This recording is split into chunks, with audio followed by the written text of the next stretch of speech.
car fans, welcome to the Muscle Car Modeler. My name is Revell, and this week's build here is an older one of mine.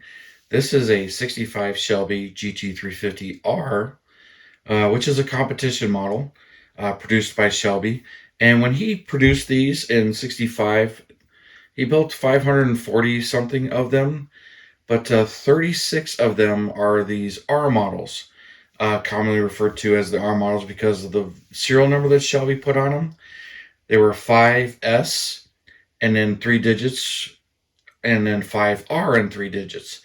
S for street, R for the race model. But the first two actually produced were R models. So 5R001 and 5R002 are race models. Then the first street model is 5S003. And those were the prototypes. And that's actually what this one kind of depicts, but it's not 100% accurate. But when they came out with these, there was a number of changes done to them to make them their race spec R models. First thing they did was they actually shaved another 250 pounds out of them by going with plexiglass windows on the sides and a plexiglass window on the back. But the original design plexiglass window was just a plain plexiglass window. And they found out that at speed, it built up enough pressure that the window would pop out. So they had developed this duct or vent here in the back window to help release some of that pressure. And it was kind of rumored that it actually added 5 miles an hour, but there's no proof of that. That's all speculation. But instead of creating a big old air scoop here that's trapping the air, it helped vent it out. And the windows weren't popping out. So some of them have tabs helping hold it, some don't. The model kit really doesn't have that. But, some of the racers actually added their own tabs and braces in there as well.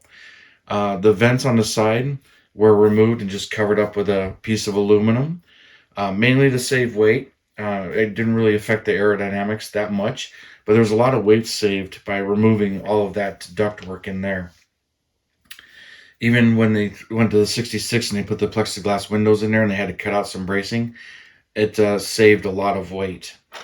The interior was fully gutted, no sound deadening, no carpet, no real door panels, or just a thin piece of metal for the door panels. And since there was no window regulators or mechanisms in there, you just had a belt to pull to roll up the side windows or not. And they had complete aluminum framing all around the door, which stayed when you opened the door. But most of this stuff is not actually in the kit. So it's not actually accurate in some of that respects. There was no back seat, which was true for pretty much all 65 Shelbys. There is an exception there in the street cars towards the end. Some of them got back seats. But another weight-saving thing is they removed the bumpers, both front and rear. Now in the rear, they just flat out removed the bumper. A lot of the holes were left there and unfinished. And, it was just a weight savings thing right there. Front bumper was also removed, but they did put this valance panel on them. And these two front ducts actually ducted air to the disc brakes to help cool them. Turn signals were there. The hood was also the competition models, which is what Shelby called the R models, was the competition. Had all fiberglass hoods, where the street cars had steel underpinnings on most of them and just a fiberglass top. But that also changed during production. So some of them have all fiberglass, some of them don't. But, the accuracy kind of went, in running changes, whatever Shelby had on the assembly line and was building them. They did. The car was lowered a little bit more, and it was running 15x7 magnesium wheels, which look like torque thrust. I think they are American Racing wheels, but I'm not 100% sure if they were that brand. But they were definitely magnesium racing wheels. 389 locker rear end in it, plus straight pipes with no mufflers, even though this kit has mufflers, but they are full-on straight pipes. And manual transmission, the BorgWarner T10 manual transmission. And some racing tires along with it. The motor was definitely modified as well. Let me get this hood off. In stock K code form, it was 271 horsepower, and Shelby tweaked the street cars to 306 horsepower by intake and valve covers and stuff. The race cars were fully blueprinted, built and balanced. Heads were ported and polished, and they got a 715 carburetor and headers and stuff.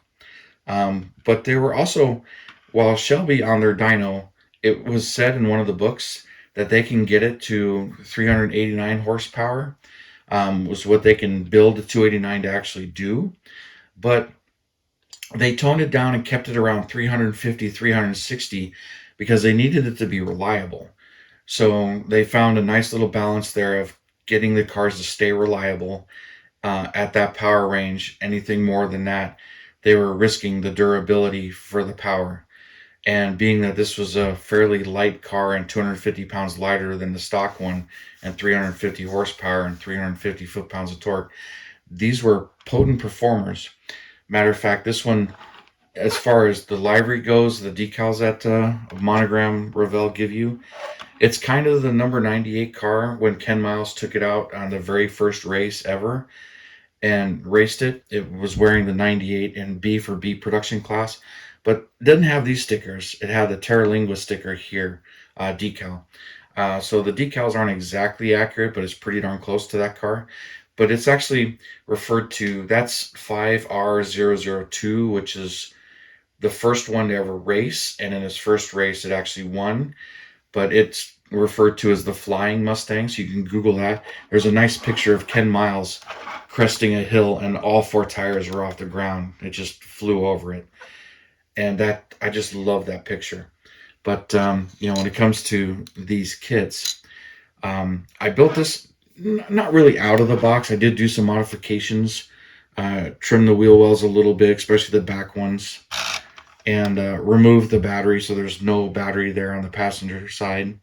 Didn't do the greatest job filling it in, but I did build this in when it first came out in, I think, 95. As you can kind of see in the aging paint, and I touched up and brush painted the decals, so where the decals didn't quite meet up, I brush painted in there. And it definitely shows on the trunk panel. You can see right in the license plate in there. I did fill in the holes for the bumperettes and the backup lights, which no 65 Shelbys have backup lights. And some of the very early 66s don't have them as well because they were leftover 65s. But I got into that on my stock version, with this being the race one. Getting into that, I painted the blue lines on there.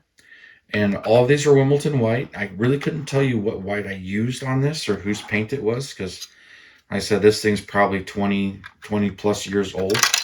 And, fully enjoy these kits. And I mentioned before, when it comes to kits I just love, even though this thing isn't the most accurate, it's got the racing seat in there and, kind of a racing steering wheel and the Mando tranny and the racing gauges and the full-on roll bar in there. Fire extinguisher really isn't supposed to be there. It should actually be on the floor on the hump there. But each car is specific, and there are a number of differences car to car, so you can really beat yourself up on the details. But I think this one pretty much captures the look, and I just love the way it is. Plus, I recently found out that Revell of Germany is going to be re-releasing this kit again, but with a whole nother set of decals for a factory stock car. And I'll have to get one of those, even though I built this one. I know this one's been reissued, once or twice with this library, a couple of different box arts. And of course, when it came out in the blue with the white stripes, I had to build one of those as well. And this one's more recent build, but I'll show this one off at another time, as I just enjoyed building that one.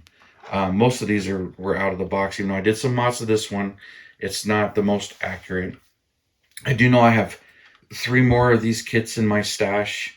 None of them are mint kits. They're kind of, started ones that I picked up for cheap, and I've got 3 of them, but I know I've got at least one of them that's really, really nice, that I can build, if I get the urge to build another one of these. But I just love this kit, the Revell Monogram 65, 66 Shelbys and convertibles and the Mustang kit.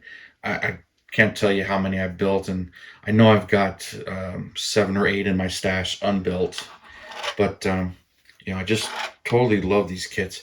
Oh, and also I get this question every now and then. Where do I get a lot of my reference material? A lot of it's just from reading books and magazines and articles over 30 years. I've got stashes and stashes of magazines, and some of the stuff I remember. It's just, why I don't know. Some things I can remember, some things I can't. Others, it's books like this, Colin Comer book. This one's from 2009. It covers a lot of Shelbys. There's a lot of stuff in here. But he also produced another book right here, 50 Years of Mustang. And this one's from 2015, the 50th anniversary. And I got these. I got another Cobra book. So I tend to buy the books too and read them, even though when it comes to both of those books, um, they have a lot of the same information in there, but not every article is the same. There's chapters that are duplicated in both books, and there are new information, different information in both books.